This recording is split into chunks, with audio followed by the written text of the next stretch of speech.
히브리서 10장입니다. 제목은 영생을 위하여 믿음의 경주를 완주하자 하는 제목입니다. 자, 우리는 예수님의 십자가를 바라보면은 첫 번째는 율법으로 구원받을 수 없는 우리를 예수님께서 죽음으로 우리 죄를 완성했다는 것을 우리는 생각해야 됩니다.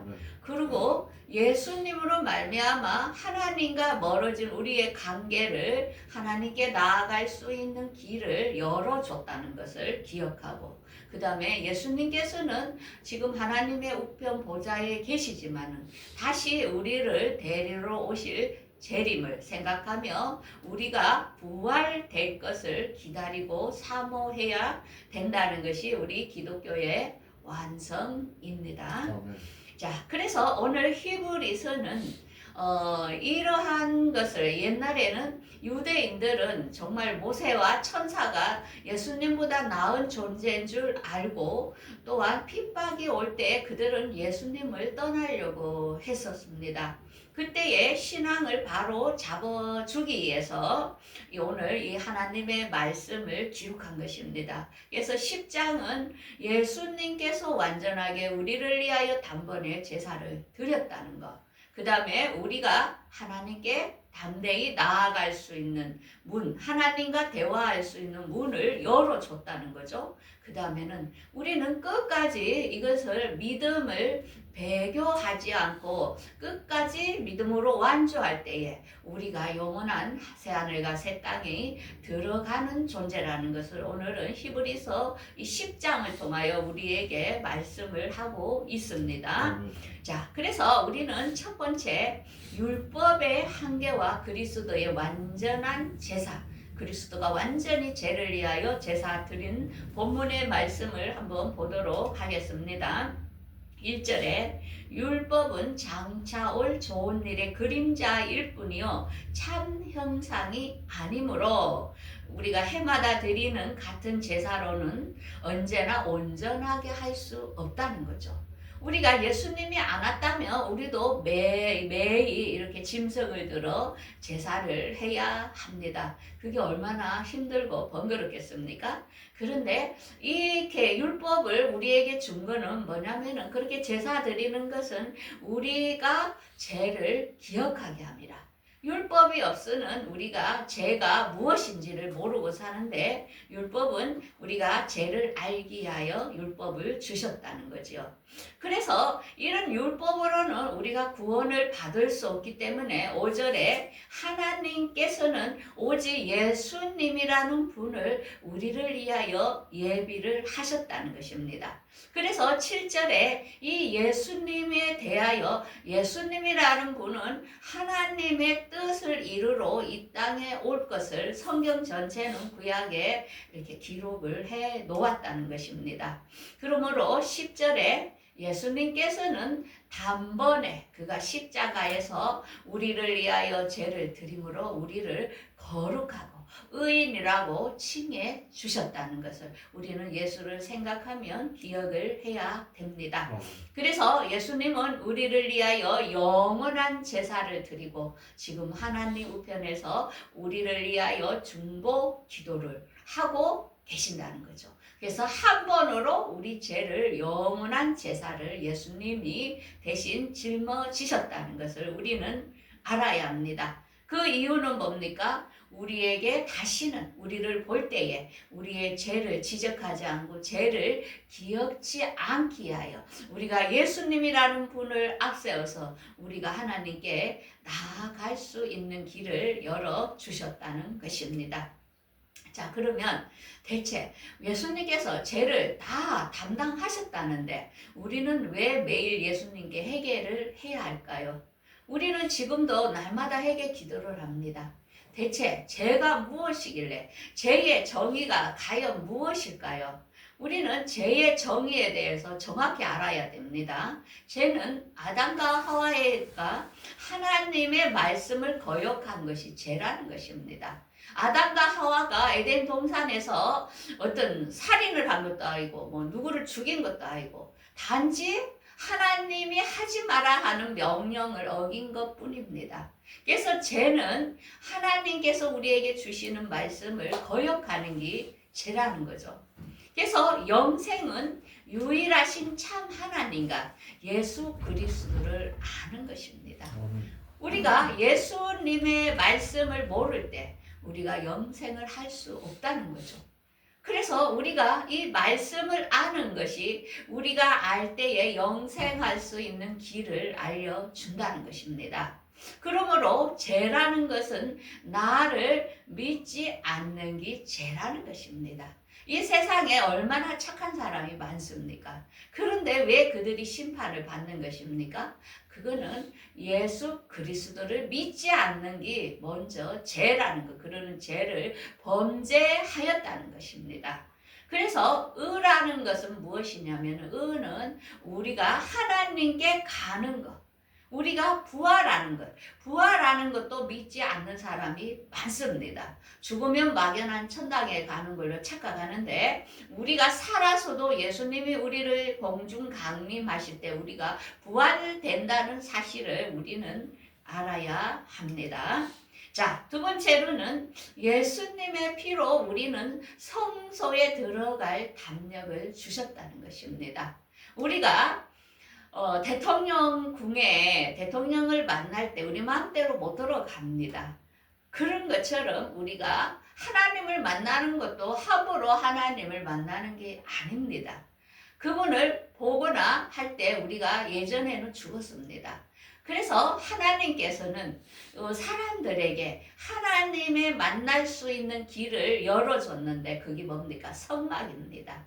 구약에서 성막을 만든 것은 하나님께서 인간과 만나 주시겠다는 것, 내가 그곳에서 만나 주시겠다는 것이 성막이었던 것입니다. 자, 그러면 우리 신약에 와서는 예수님께서는 하나님과 우리에게 나아갈 수 있는 길을 막은 것을 그가 십자가에서 죽으심으로 우리와 하나님과 화목하는 길을 열어주셨다는 것입니다. 그래서 우리가 예수님께 기도하고 하나님께 기도합니다. 왜? 예수님께서 우리를 위하여 그 죄를 담당함으로 그 통로를 열어줬다는 것입니다. 그래서 저는 기도를 할 때마다 너무나 감사합니다. 우리가 사람들이 시도 때도 없이 와서 내한테 대화를 하려면 내가 얼마나 번거롭고 힘들겠습니까? 그런데 저는 하나님께 기도할 때마다 너무 감사합니다. 잘 때나 누워서나 아무 때나 하나님과 대화할 수 있다는 것, 하나님께 우리의 소원을 말할 수 있다는 것, 그분은 한 번도 우리에게 하지마 이렇게 안 하신다는 것, 이게 얼마나 우리에게 큰 특권입니까? 그래서 19절에 예수님께서는 우리를 예수의 피로 말미암아 성소에 들어갈 담력을 주셨나니 그 휘장, 맡겼던 휘장은 예수님께서 그 육체로 허물어 버렸다는 것을 우리에게 보여줍니다. 그러므로 우리가 악한 양심으로 벗어나 예수님 때문에 우리가 맑은 물로 세례를 받았습니다. 그래서 우리가 예수님께서 너희를 의인이라고 칭해 주심으로 우리가 참 마음과 온전한 마음으로 하나님께 나아갈 수 있는 것입니다. 그래서 우리는 이러한 사실을 알고 우리는 소망을 가져야 합니다. 우리가 하나님께 나아갈 수 있는 것, 우리가 예수님이 오시면 우리가 하늘나라에 부활되어 갈 수 있다는 이 소망을 알 때에 우리는 어떻게 살아야 할 것인가? 본문 24절, 25절을 한번 함께 읽어보겠습니다. 서로 돌아보아 사랑과 선행을 격려하며 모이기를 패하는 어떤 사람들의 습관과 같이 하지 말고 오직 권하여 그날이 가까움에 볼수록 더욱 그리하자. 자, 사랑과 선행을 격려하라는 것입니다. 그래서 지금은 사람들이 모이지 않는 시대입니다.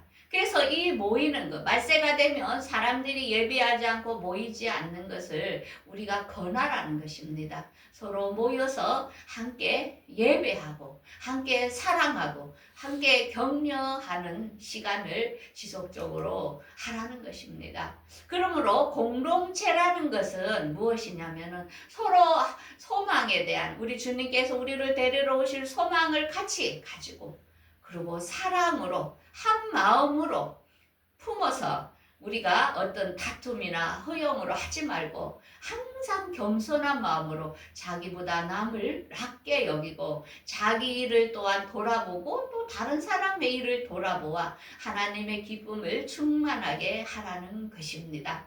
정치나 모든 사회에서도 살아남는 사람이 있습니다. 그런 사람들은 어떤 사람이냐? 항상 밑에서, 그 위에 사람은 한 지수 밑에서 걸어간 사람들, 항상 겸손하게 고개를 숙였던 사람들. 우리가 조선의 500년 역사를 보십시오. 왕들은 항상 죽음을 면치 못합니다. 그런데 왕이 되기를 포기하고 그 밑에서 있던 사람들은 끝까지 오랫동안 장수한 사건들을 우리가 볼 수 있습니다. 그래서 그 경주의 체진사들이나 이런 데 보면은 벼슬을 높은 데 하지 말라고, 그러면서 그들이 많이 가지고 있을 때 그 주변 사람들을 나눠줬던 것입니다. 왜? 본인이 부자가 돼도 딴 사람이 희생을 하기 때문에 자기가 살 길은 뭐냐? 가지고 있다면 나누어 줘야만이 그가 살 수 있다는 그런 진리를 알았던 것입니다. 그래서 우리는 공동체를 이루기 위해서는 항상 으뜸이 되려고 하기보다는 겸손하게 밑에서 섬기는 게 살아남는 법이라는 것입니다. 그러므로 예수님께서는 이렇게 말씀하시죠. 인자가 천사와 함께 올 때에 내가 너희에게 이루노니 내 형제 중에 지극히 작은 자에게 한 것이 곧 내게 한 것이라.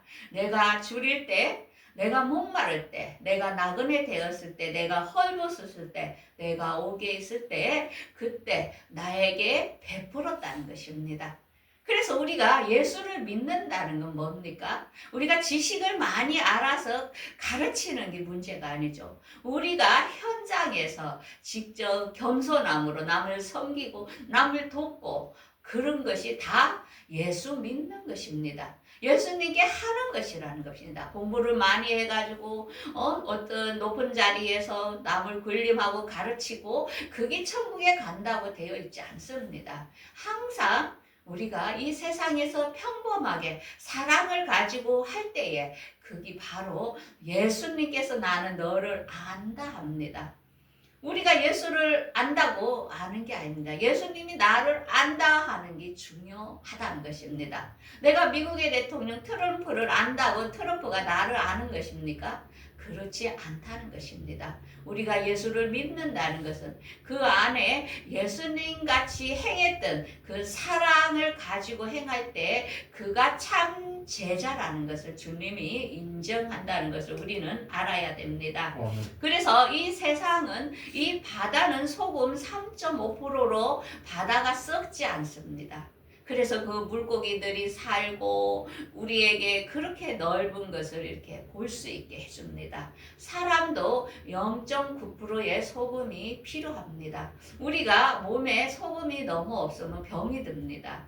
그래서 이 소금이라는 것이 있을 때 우리 몸 안에 균들을 죽이고 적당하게 우리가 이렇게 유지를 할 수 있는 것입니다. 그래서 소금을 우리가 되도록이면 아침 저녁으로 약간 써 미지근하게 타서 마시십시오. 그러면 몸에 염증들이 많이 없어집니다. 그래서 우리가 소금을 너무 중요시 여기고, 그리고 단 것을 끊어야 됩니다. 이 설탕, 우리가 지금은 너무나 단 음식, 탄수화물로 너무 세상이 가득 찼습니다. 그거는 우리 혈액을 끈끈하게 해가지고 피를 탁하게 하면 암을 유발하는 요소가 된다는 것입니다. 그래서 우리는 음식물도 내 몸을, 하나님께서 나의 몸은 한 개밖에 안 줬습니다. 그래서 건강관리를 잘 해야 된다는 것입니다. 그리고 이 소금은 뭡니까? 너희들은 세상의 소금이라 했습니다. 우리 기독교인들이 하나님의 말씀대로 살지 못한다면 이 세상은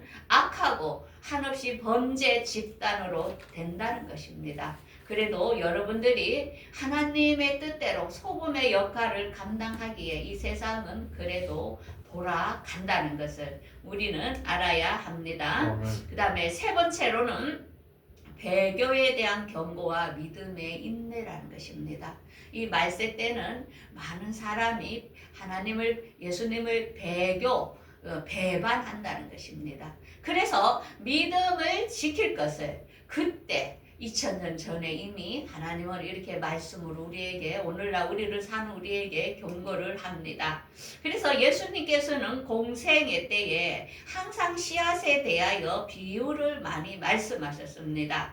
여기에서 세상의 염려와 욕심 때문에 믿음을 배반하는 경우는 뭐냐면은 가시덩굴에 떨어진 씨앗을 말하는 것입니다. 길가는 뭡니까? 길가는 마귀가 이미 그들을 다 장악한 사람, 심령을 장악한 사람이고, 돌밭에 뿌려졌다는 것은 말씀이 깊이가 없기 때문에 그들은 말라 비틀어질 것을 말했지만은 지금 같은 현실은 가시덩굴에 씨앗이 떨어진 것입니다. 이건 뭡니까? 세상으로부터 들려오는 유혹과 박해와 이런 것 때문에 믿음을 저버리는 것을 말하는 것입니다. 그래서 좋은 땅에 떨어질 때에 말씀이 결실을 맺는 것을 주님은 항상 우리에게 말씀했지요. 자, 그러면 우리는 지금의 현실, 지금 전쟁이 일어난 이런 현실을 우리는 어떤 눈으로 바라봐야 되겠습니까? 첫째는 24년도에 어떻게 됐습니까? 그 올림픽에서 개막식에 샘강에서 청황색 말을 질주하는 모습을 우리에게 보여줬습니다. 그때 우리는 눈치를 채야 됩니다. 왜? 우리는 이미 계시록을 배웠기 때문에. 왜 세계 지도자들이 저것을 우리에게 방송을 했을까? 왜 올림픽에, 왜 생강에 그 새콤한 청황색 말을 보이게 했을까? 그때 우리는 우리에게 이미 이 세상을 장악하고 있는 우두머리는 어떻게 앞으로 본인들이 해야 할 것들을 이코노미 표지나 자기들의 어젠다로 통하여 우리에게 계시를 합니다. 그들도 하나의 신처럼 그들의 할 일을 경고를 하는데요. 이 청황색 말은 뭐냐면은 계시록 6장에 나오는 네 번째 나오는 말입니다. 이 말이 등장할 때는 땅 4분의 1의 건세를 얻어 검과 흉년과 사망과 땅의 짐승으로서 죽이더라. 이게 뭡니까? 이미 시작이 됐다는 것입니다. 그래서 지금부터 우리가 세상 돌아가는 걸 잘 보십시오. 이란과의 지금 미국과의 전쟁이 우연한 게 아니라는 것입니다. 우리는 이 경고를 보면서 앞으로 올해부터 26년이지요. 얼마나 흉년과 기근과 경제 몰락이 올 것을 예상을 해야 된다는 것입니다. 우리가 예전에 계시록을 계속 미리 가르쳤기 때문에 우리는 이제는 퍼즐을 맞춰야 됩니다. 왜 이런 현상이 일어나지? 우리가 어떻게 준비를 해야 하지? 여러분들은 지금부터 정신을 바짝 차려야 되는 현실에 왔습니다. 그러면서 우리는 주님께서 우리에게 24장, 마태복음 24장에 말씀했던 것을 기억을 해야 됩니다. 우리는 이제부터는 말씀을 항상 묵상하고 이것이 그런가 하여 우리는 하나님께 응답을 받는 시기가 지금은 왔다는 것입니다. 24장에 이렇게 말씀했죠. 그러므로 너희가 선지자 다니엘의 말한 바 멸망에 가증한 것이 거룩한 것을 선 것을 보거든 있는 자는 깨달을진즉 유대에 있는 자는 산으로 도망할지어다. 이게 멸망에 가증한 것은 제가 제3성전이라 했습니다. 하나님 보시기에는 멸망에 가증한 성전을 말합니다. 이 성전이 어떻게 세워질 것인지, 이거 지금 전쟁으로 해서 나중에 이란과 유럽 중동 지역의 평야 조약을 어떻게 맺을 것인지를 잘 보라는 것입니다. 그러므로 어떻게 합법적으로 성전이 세워질 것인지, 이 성전이 세워짐으로 나중에 더 큰 전쟁이 일어나죠. 거기 에스겔 38장의 전쟁을 봅니다. 러시아와 터키, 그 리비아 여러 큰 나라가 같이 협력해서 이스라엘을 쳐들어가는 전쟁이 정말로 일어날 때에 그때에 그 다음에 예수님이 우리를 데리러 오시는 일곱째 나팔이 불죠. 여섯째 나팔은 이거보다 더 큰 전쟁이 일어나야 된다는 거죠. 그래서 우리는 지금 7년 흉년의 마지막 때에 이거를 우리는 잘 기억해야 됩니다. 그래서 다니엘서 9장 27절에 이렇게 말하고 있죠. 한 일해 동안 언약을 굳게 맺고 일의 절반에 제사와 예물을 금지한다. 이거는 뭐냐? 항군동에 있는 그 사원의 제사가 없어진다는 것입니다. 그러면서 포악하여 가증한 날개를 권력을 가지고 제3성전이 어떻게 지어질 것인지 그걸 보면은 그게 지어지는 걸 볼 때에 어떻게 도망가라는 것입니다. 왜? 살아야 되기 때문에. 그래서 이스라엘에 있는 유대인들도 도망가지만 우리들도 이때는 피해야 될 것을 왜? 우리 몸에 오른손에 이마야 이제 칩이 강제 등장하는 시기가 된다는 것입니다. 그래서 우리는 지금의 현실을 항상 말씀을 묵상해야 됩니다. 묵상하면서 우리가 이게 언제 될 것인지를 진감하면서 준비를 해야 됩니다. 그래서 제가 오늘 아침에 기도를 하면서 하나님께 하나님 왜 아직 일어나지도 않은 걸 우리에게 이렇게 설교를 하게 합니까? 정말 우리가 시간대를 잘 알지 못하겠습니다. 기도하니까 노아 때 어떻게 했느냐? 120년의 시간 방주를 지으면서 노아가 앞으로 멸망이 온다고 애치지 않았느냐? 그게 하루아침 외친다고 될 일이냐. 그래서 깨워서 그때를 준비하라고 경고하는 거 아니겠느냐. 그러면서 주님은 그죠. 우리가 미리 얘기하지 않았다면 여러분들이 정신을 차리겠습니까? 막상 닥칠 때 얘기한다면은 누가 그걸 알아듣겠냐 이거죠. 그래서 우리는 지금부터는 말씀을 항상 묵상해야 됩니다. 그러면서 주님께서 지금까지 한 말씀들의 퍼즐을 맞추면서 그 시간대를 우리는 준비를 해야 됩니다. 그래서 26절에 이렇게 말하죠. 우리가 진리를 아는 지식을 받은 후 이제는 다시는 죄를 지을 필요가 없다는 거죠. 우리가 하나님의 예수님의 뜻을 알으면 다시는 그 죄의 길을 갈 필요가 없다는 것이죠. 그래서 죄를 짓는 사람들에게는 하나님의 심판이 있다는 것을 말씀합니다. 그래서 28절에 율법 시대 때에도 두세 사람의 증인을 세워가지고 그 사람을 벌했는데 하물며 지금 예수님께서 이 땅에 오신 뒤로부터는 하나님의 아들을 짓밟고 성령을 욕되게 한 자들은 그들의 죄는 얼마나 무겁겠느냐. 그렇게 예수를 믿지 않고 예수님의 말씀을 무시한 자들에게는 그 죄가 얼마나 크겠느냐 이 말입니다. 그러면서 원수 갚는 것은 내게 있으니 내가 갚으리라. 그러면서 그의 백성을 내가 심판한다 말씀하죠. 그래서 우리는 세상에 돌아가는 걸 보면서 때로는 화가 나고 그렇지만은 하나님께서는 이 원수 갚을 일을 하나님께서는 하실 날이 있다는 것입니다. 그러면서 이렇게 말하죠. 32절은 그러므로 너희들은 이제는 빛을 받았으니까 하나님의 진리를 알았으니까 고난의 큰 싸움을 싸우고 견디라. 왜? 너희들에게는 영원한 초소가 예비되어 있기 때문이라는 것을 우리에게 보여주고 있으므라. 그러므로 너희들이 큰 상을 얻기 위하여 인내가 필요하다. 그러면서 인내할 때에 너희들이 그 약속하신 것을 받는다. 이렇게 말씀을 합니다. 그래서 37절에 잠시 잠깐 오시리니 지체하지 아니하리라. 그래서 성경 전체는 계시록입니다. 계시록의 말씀이 마태복음도 있고 다니엘도 있고 히브리서도 있고 이 전체 문장을 보면은 계시록을 다 이야기하고 있습니다. 그러면서 의인은 믿음으로 말미암아 살리라 합니다. 끝까지 믿음을 가진 자가 살아난다고 이야기합니다. 그래서 히브리서 10장은 우리에게 주님은 2000년 전에 이미 경고합니다. 너희들을 위하여 완전한 제사를 예수 그리스도가 지내주었다. 예수 때문에 너희들은 하나님께 나아간다. 앞으로 이 예수를 안 너희들은 절대 배교하지 말고 믿음으로 완주하라. 우리에게 힘을 주고 있습니다.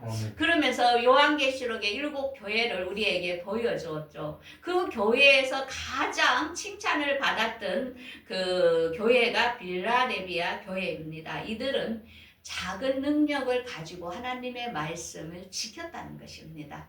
그럴 때에 우리가 환난을 피하게 된다 이것입니다.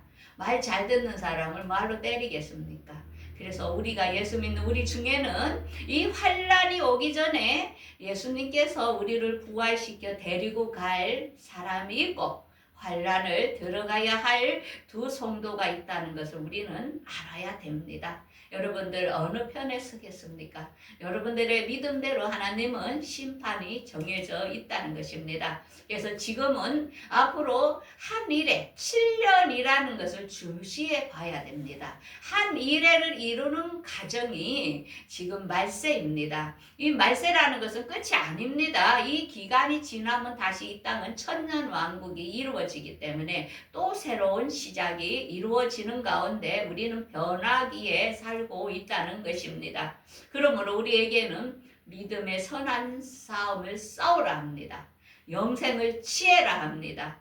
너희가 부르심을 입었고 많은 증인 앞에서 선한 증거를 증거하였도다 하면서 우리를 표대를 향하여 예수 그리스도께서 하나님이 이에서 부르실 부름의 상을 위하여 달려가라고 합니다. 여러분들 지칩니까? 이제는 정신을 바짝 차려야 됩니다. 마지막 결승전에서 한 발의 차이로 1등이 되고 2등이 되는 것입니다. 여러분들 힘을 다하여 전진하는 또 일주일이 되기를 바라겠습니다. 기도하겠습니다.